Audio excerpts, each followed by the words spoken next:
दुसरीचे विद्यार्थी जोड शब्द बोलताना अक्राळ, विक्राळ, अळम, तळम, देव, घेव, पाला, पाचोळा, अवती, भोवती, आस, पास, काळा, सावळा, ओबड, दोबड, आरडा, ओरडा, इडा, पिडा, कडे, कपाडी, आडवा, तिडवा, खाडा, खोड, चारा, पाणी, कावरा, बोरा, गोड, दोड, दाग, दागिने, दागिने, आंबट, चिंबट, खेडी. पाडी,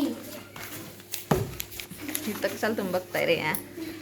गोळा, बेरीज, वाड, वडील, चिठ्ठी, चपाटी, जाडा, बरडा, साधा, बोळा, मोल, मोल, मोल मजुरी, मोलमजुरी, चिरी, मिरी, नोकर, चाकर, काम, धंदा, घर, शेती, बांधणी, जडी, बुटी, हाव, भाव, रोख, ठोक, ठोक, बहीण, भाव, धन, दौलत, शेजारी, बाजारी, लुळा, पागळा.